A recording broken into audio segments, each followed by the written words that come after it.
それでは、合唱を解いてください。はい。じゃあ今日もやっていきましょうかね。はい。よろしくお願いいたしはい。おます。願いします。エレナさんから何かお聞きされたことありますか？えー、先ですか？そうですね。私は、村田謙信さんのことはもうほぼ知らないんですけれどね。はい。気になっておられる点とか、教えていただければ。すごいですね。村田さんを思ったら、すごくもうくすんで黒いグレーですね。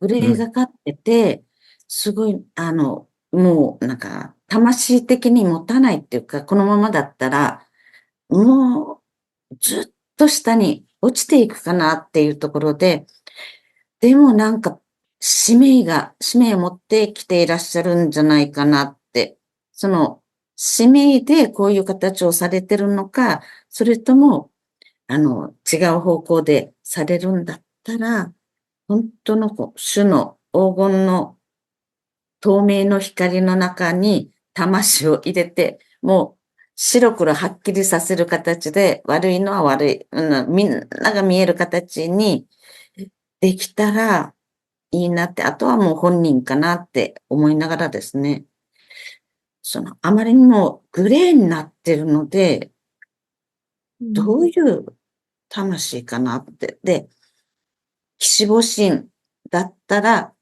何千何万の、兄弟っていうのがいるので、その兄弟たちがどう考えてるのかなって、どう、どうこれからしていくんだろうっていうのをですね、とても考えるんですよね。なんか、助けたいと思ってるだろうなって。私ももしできたら、本当に助けてあげたいなってですね。晴れたらいいなって思ってます。魂のその霧が晴れたらいいなって。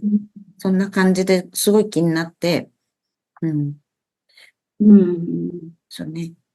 霧がかってますね。そう感じられる何かがあったわけですね。うん。うん。真理の、主の真理っていうか、方を違う方向に持っていかれたら、もう魂が、壊れるっていうか、そこのところでどうしたいのかっていうのをはっきり聞きたいなって、そこで。はい。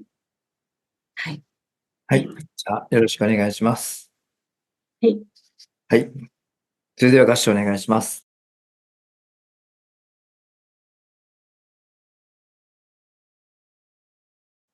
はい。主への感謝をベースに準備をお願いします。はい。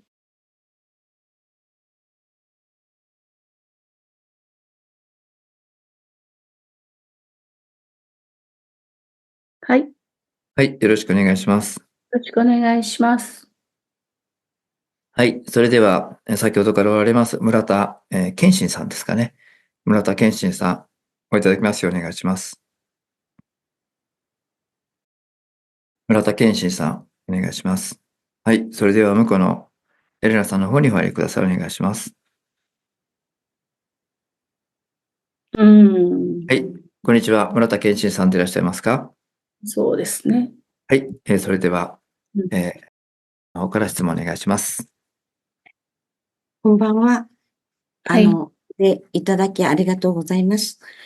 直接の、に、検しお会いすることはなかったんですけれども、どうしても気になって、読んでいただくことになりました。おいでいただくことになりました。ありがとうございます。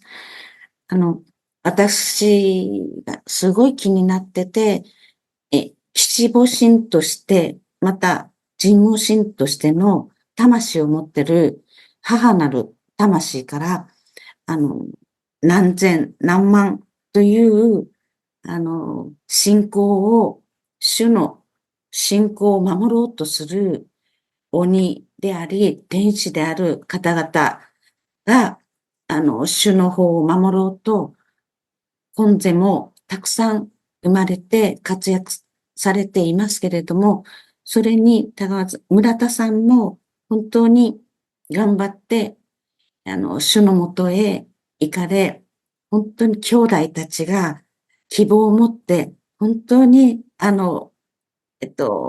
託しながら、村田さんに希望を託しながら見守ってる状態ですけれども、どうしても近頃の幸福の科学の流れを見ていきますときに、なかなかすんなり入り込めない。また、村田さんの、魂を見たときに、すごいグレーがかってて、すごい苦しんでらっしゃるような感じをすごいして、私や兄弟たちもすごい心配で見ているかなっていう感じです。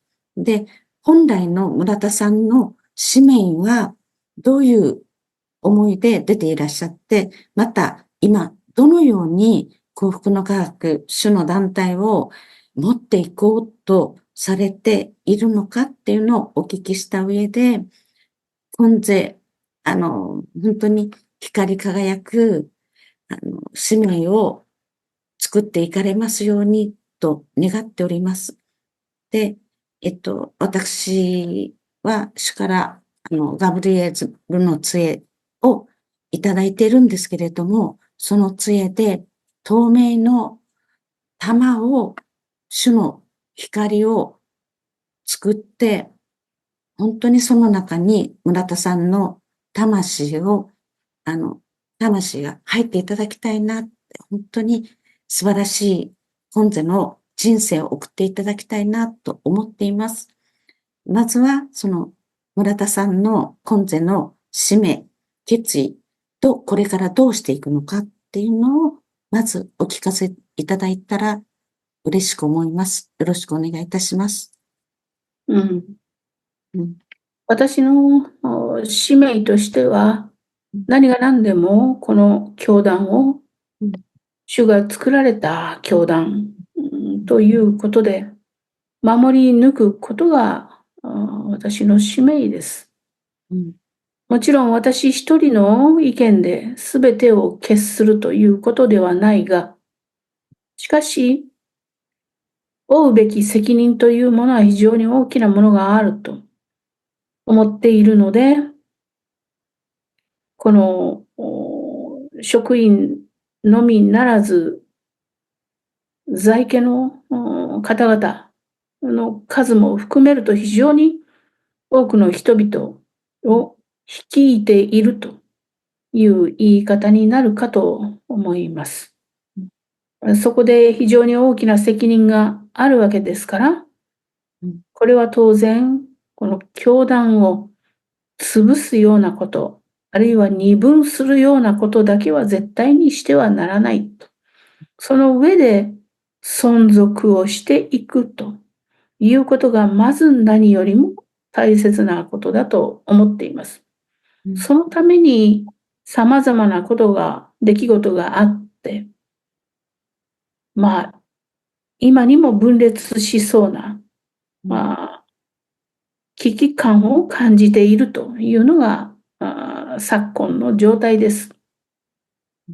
なのでこれに対しては断固としてこれを拒否し、教団を守っていかねばならないと思っているところであります。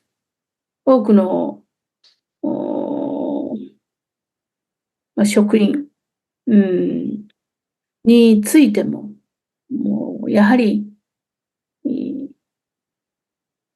彼らの今後の未来ということも考え合わせ、しかもその彼ら自身だけではない、やはり家族も皆含めて、私は率いていく責任があるということですから、ここについては非常に厳格にやっていこうと思っています。そして教団の進むべき方向性について横槍を入れるものや邪魔するものがあっては非常に困るので、ここについては、やはり厳しく、ある意味、戦いであると思っていますので、守り抜いていくということをしようと思っています。何はともあれ、教団そのものが消えてなくなってしまったのでは、元も子もないということから、まずはこれを維持することが先決であると。主が作られた教団ですから、これを曲がりなりにも維持していくこと。それは、動脈を断たずに生き続けていくことがまず大切だと思っているわけです。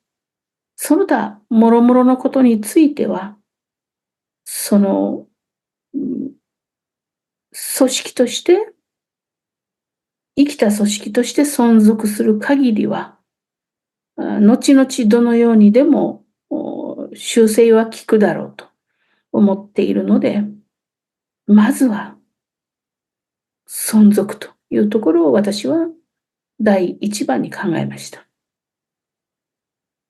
これを潰すことは相ならんというふうに思います。ありがとうございます。今のお話聞かせていただいて、本当に強い信仰心を持って、重荷を背負いながら、何人かの、中心になっている方々と十分話し合いながらなさっているっていうのをひしひしと感じます。その中で、でも、教団の維持、組織っていう観点と、あと、その純粋な信仰、真理を大事にするっていうところの微妙な違いを私は感じるんですけれども、そこのところで、本当の主の思い、真理が中心なのか、そこの教団を担っている、中心に担っている、その方々の組織を大事にしようっていう、そこの組織に思いがいってるのかの、ちょっとした、ほんのちょっとした違いから、あと、経典の微妙な、変化っていうところが気になってるところですけれども、はい。そこのところは、教団の維持とか、そこなのか、真理に対して、そこが、ちょっとでも間違っていってるのではないかなっていう、その思いのところの、天秤にかけたときに、やっぱり真理かなと思いますけれども、そこの力強く、それを進めていくには、とても大きな強い信仰心とパワーがいると思います。で、そこのところに共感する方々もたくさんいらっしゃいますので、そこのところで、本当のところはどう感じていらっしゃるのか、主の思い、真理と教団っていうところの思いのところをちょっとお聞かせいただけますでしょうか。非常に微妙な話をされると思いますが、私としては、この主の方を曲げているとは思ってはいないわけです。これは、あなた方は曲がっていると主張するが、決してそんなことではないと。我々の心も、主に向かってまっすぐであるし、よもや、ましてやですね。ましてや、そう、主の方を意図的に曲げるなどということは、爪の先ほどもしてはいないというふうに言いたいわけです。そして、教団のやはり存続ということも非常に大事なことであるので、非常に難しい舵取りではあるけれども、これが今私にできる精一杯のことであると思っています。もちろん、私とて人間ですから、間違いを犯さないとは言いません。言いませんが、しかしこれは、教団として、そうですね、これまでの主と共に歩んできた30数年の時を顧みても、当然、主もこのようにお考えであろうというところを我々は互いに話し合って決めているものでありますから、これで良いと思っています。それに、塩様も同意をなさっておられるというところが大きいかと思います。本当にありがとうございます。ご丁寧にお答えいただいて感謝してます。で、今、志保様のお話が出ましたけれども、志保様が出ていらっしゃるのを、すごい期待を持って待ってらっしゃる方々がいらっしゃるっていうのと、あと、私自身、すべてもう、三次元も、この三次元以上の多次元宇宙も、主の光でできてるっていう点では、人間の姿としていらっしゃるか、本当に光としていらっしゃるかの違いであって、主が人間として現れてくださるか、思いとして現れてくださるかは、主がお決めになることかなって思ってて、なかなか復活の祈りには参加できないでいるんですけれども、主のそこのところの、その復活の祈りがあまりにも長くて、主はどこにでもいらっしゃるのに、そこの主の復活の祈りが中心になって、その三次元の肉体がすごい大きなものになってるのかなっていうところを、半分わかりながらわからない状態で、見ております。でも、個人としてはなかなか復活の祈りには、なんか三次元的すぎて、なかなかいけなくて、主の思いをもうちょっと弾いてこれたらいいなって、主の思いを弾くところを作っていかれたら、主様のところにこう、下ろしてくださるように、なったらいいなって思っています。うん。うん。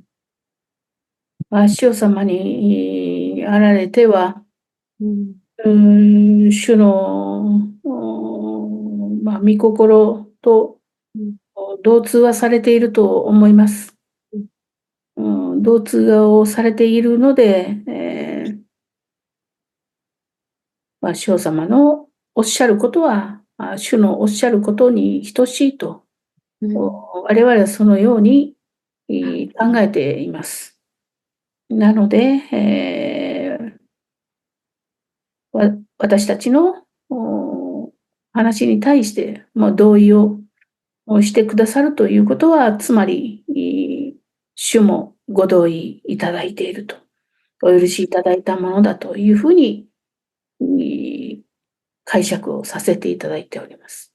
そこが私みたいに、ちょっとわからなくなるものもたくさんいると思いますので、志保様が姿を現して、そのお言葉をいただく機会っていうのは作っていただけないでしょうか。それは、私とて約束はしかねます。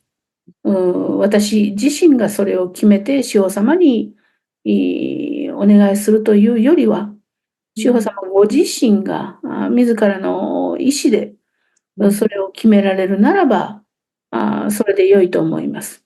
ただ、こちらの弟子の方から、それを申し上げて、このようにしてくださいと申し上げるのはいかがなものかと思います。わかりました。それでは、ありがとうございました。本当に、主の光を、透明な光を、本当にプレゼントいたしたいと思いますので、その中に村田さんの魂を入れて、ますますその信仰心で活躍されるのを心より願っております。よろしく、お願いいたし、もしよろしければ受けていただいて、光の中で、魂、その中に入って、さらなる発展をされていかれることを願っております。お祈りしております。これからもよろしくお願いいたします。あなたのおっしゃる、その光の玉をプレゼントと言われますけれど、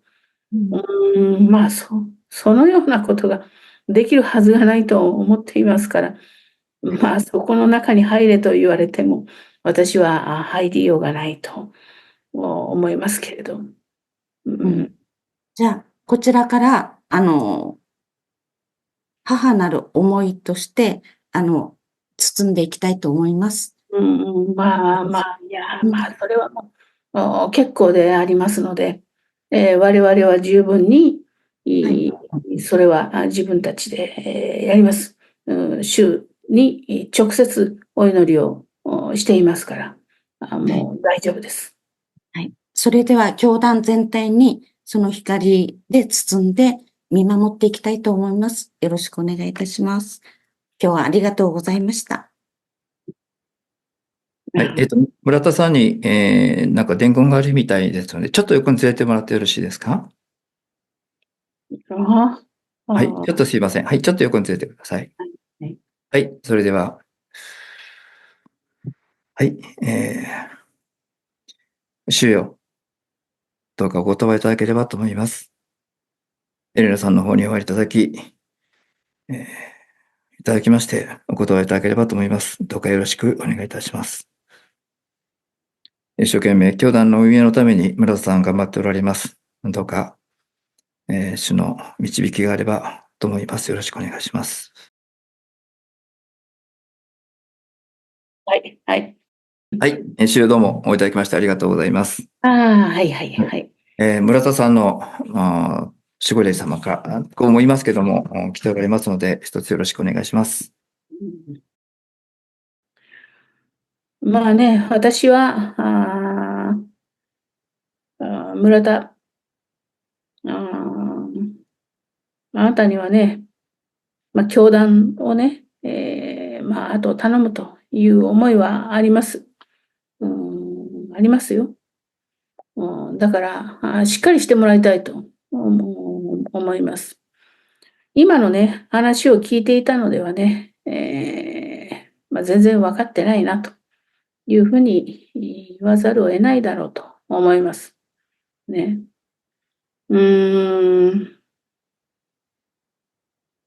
なぜかと。それはね、あなたのその言葉が、その思いが、非常にスモーキーだね。スモーキーな言葉だというふうに、私には聞こえている。教団の存続ということをね、まず第一に持ってきた。その話がね、一番大事だと。そして自分たちは、真理に基づいてね、やってるから間違いないんだということをね、一生懸命言うけれども、一番大事なのは、この法をね、どのようにあなた方が味わい、それを悟り得ているかということなんですよ。そのことがあって初めてね、教団、相談としての存在が、価値があるんですよ。その法のね、解釈もさることながら、あなた自身がね、一体どこまでそれを味わって、そして悟りを得ているかというところをこそ問わねばならんと言っているんですよ。教団の存続というようなことがね、真っ先に言葉に上ってくるようであってはね、もう言語道断だということです。もちろん大事ですよ。あなた方も大切な存在だし、その家族ももちろん大切でしょう。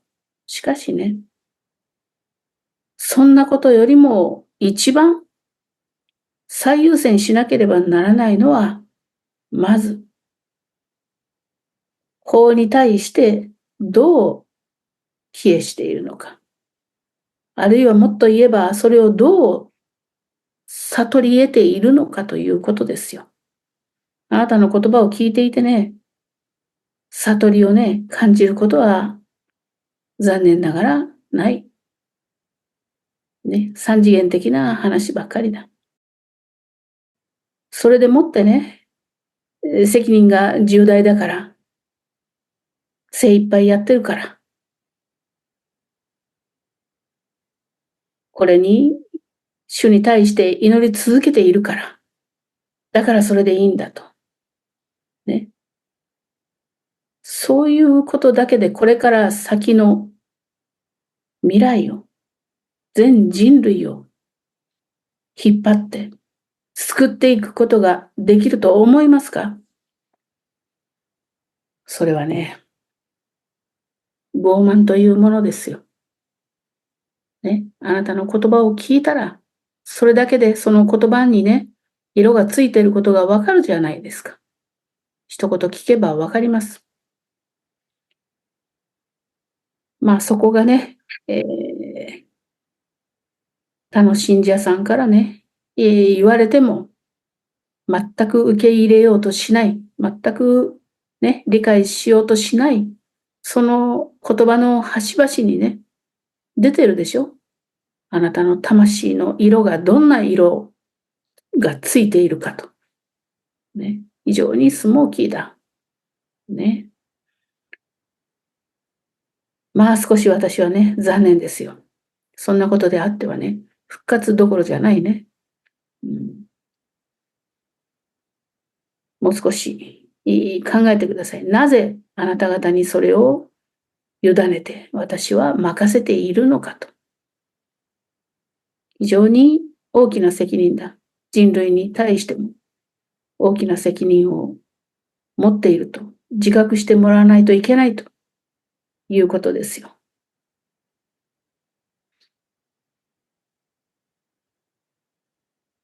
まあ、それを聞いてわからないなら、それまでだということですね。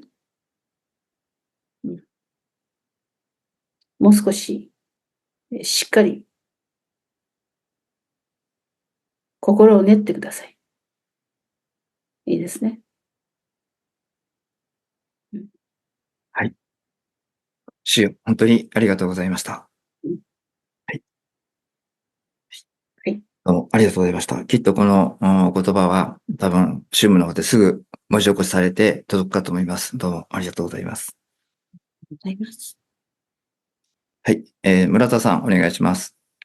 村田さん、お願いします。うん。まあ、そういうことでした。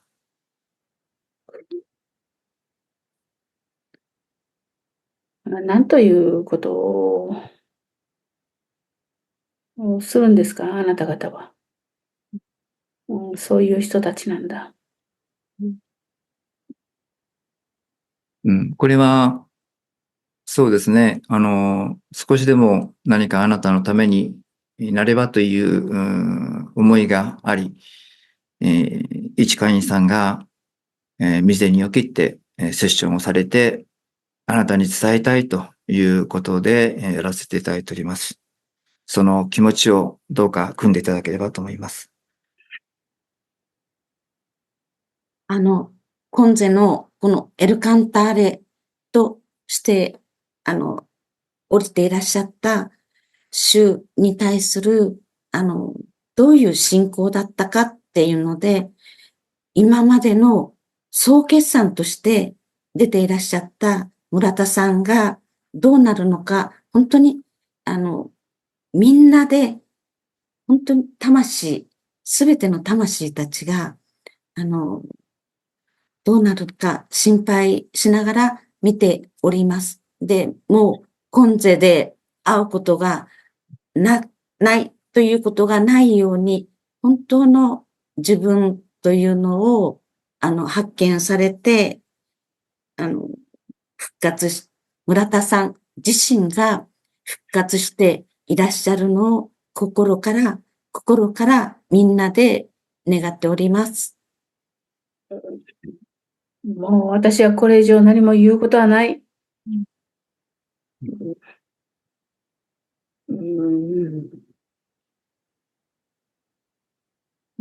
何も言うことはない。はい。おいでいただきまして誠にありがとうございました。はい。どうもありがとうございました。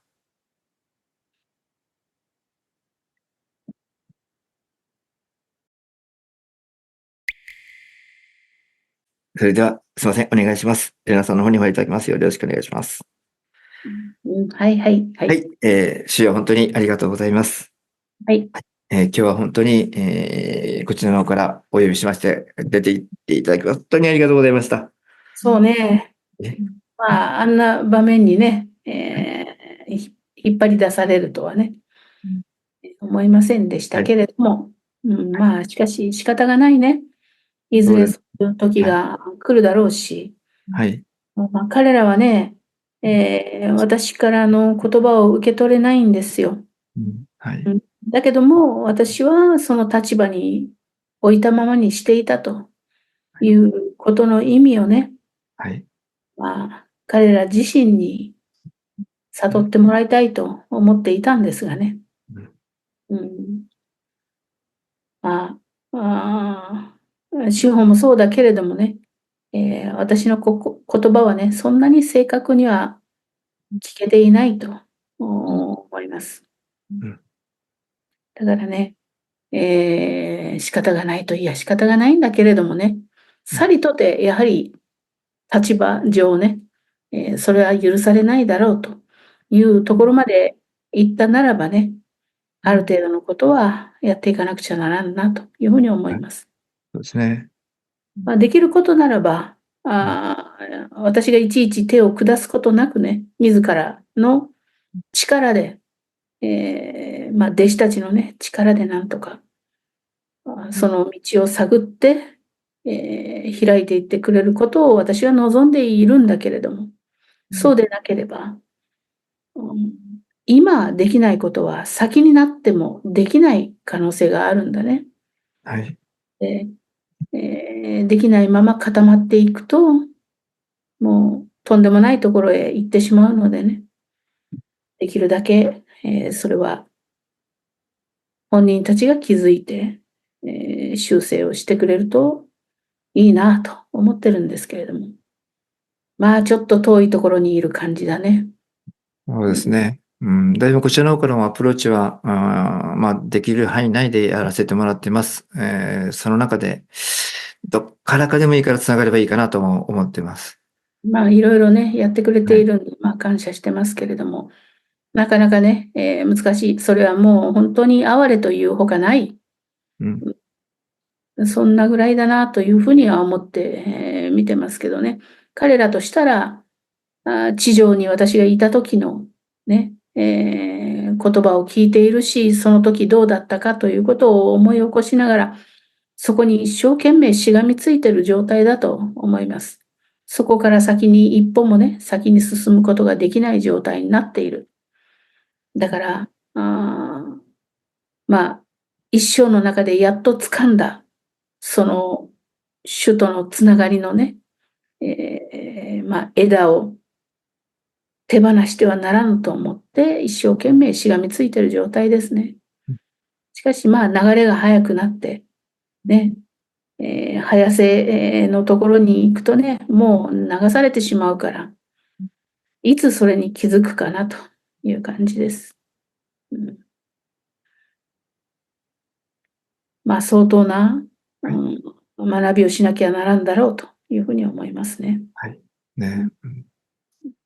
しっかりと、その時代の流れを、詩の流れを、今言われたように、早くしていきたいと思っています。うんうんそれで多くの方が気づいていただければと思っています。うんそうだね。ですね。ありがとうございます。はい。そうですね。いろんな何か少しでも、そういう教団改革の何か少しでも取っかかりがあれば、ダボハゼルのみたいに食らいついていきたいと思ってます。そこで何かの、一つでも何か役に立てればと思ってますので、よろしくお願いします。よろしく頼みます。いや、こちらこそよろしくお願いします。はい。どうもありがとうございました。はい。ました。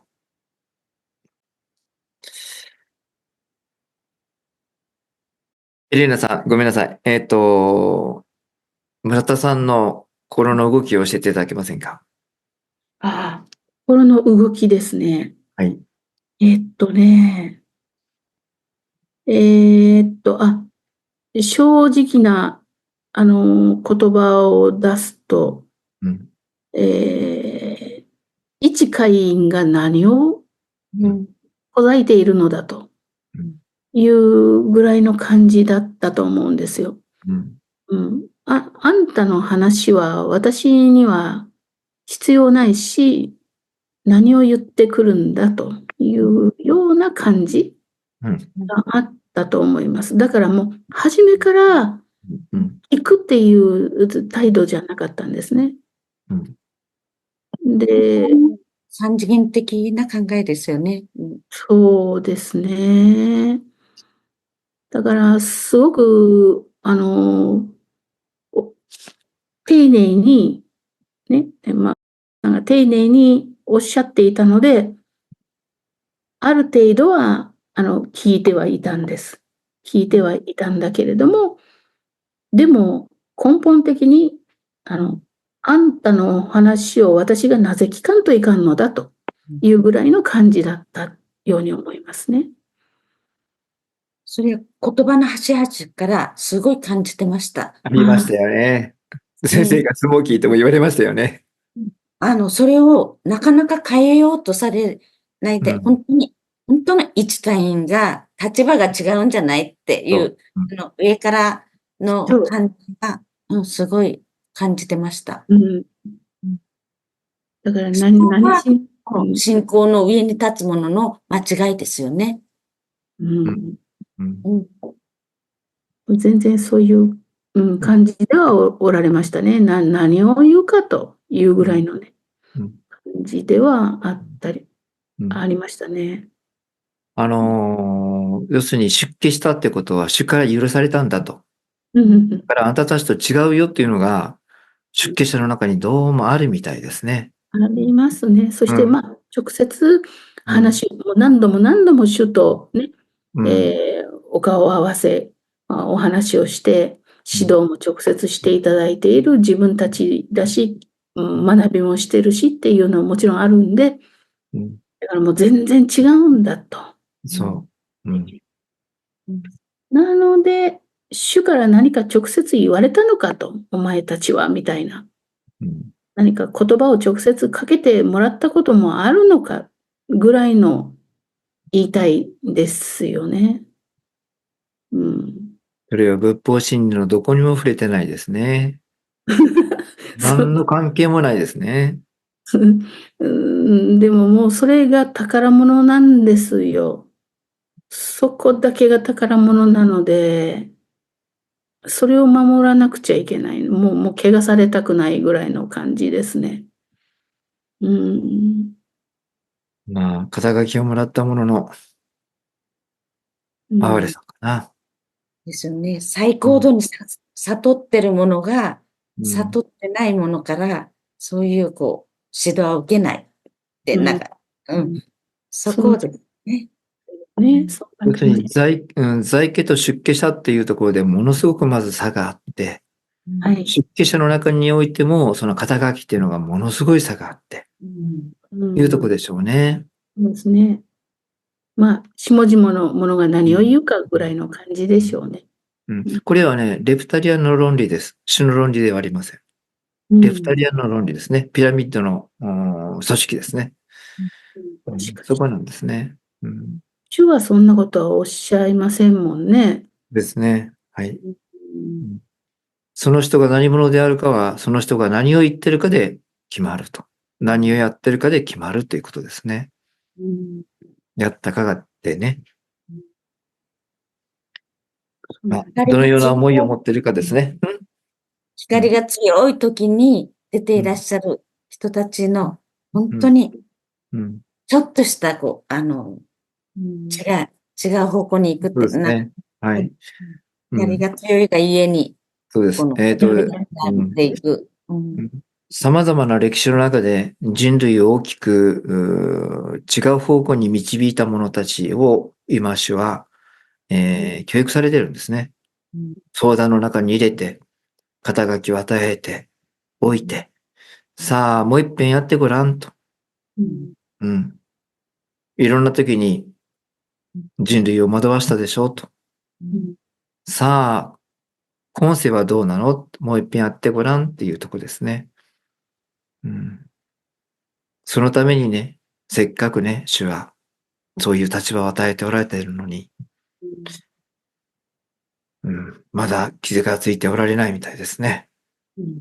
三次元の肩書きで目がくらんでしまったのかな。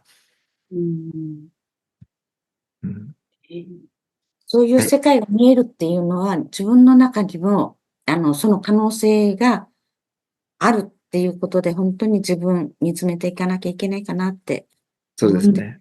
はい。だから私たちも今このような時代で、いろんな人がいろんな立場に置かれていると思うんですね。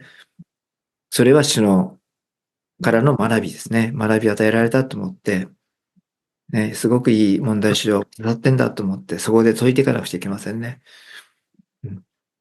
はい。じゃあ、これで終わりますね。はい。ありがとうございました。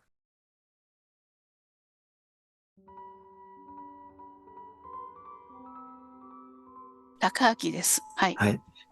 お父さんの守護霊さんになりますかね。そうです。あ、そうですか。はい。はい。高明さんの時代にはい持。ち越した問題。持ち越した問題。それを引き継いでると思うんですね、問題集が。ああ、はい、はい。はいはい。ですから、高明さんの時の、ちょっと、そういったエピソードなんか教えていただけませんか？はい。木々の生い茂った、深い山でした。ちょっと無理をして登ったと思うんですね。足を滑らして落ちたんです。落ちました。はい。足の骨を折りました。上がれなくなってしまって、それっきり。そこで亡くなられたんですか？そうでした。多分そうです。私の記憶はもうそこで、途絶えてますね。だから今の痛み、足の痛みはそこの骨の骨折のところですか？多分そうでなかろうかと思いますね。なるほどね。はい。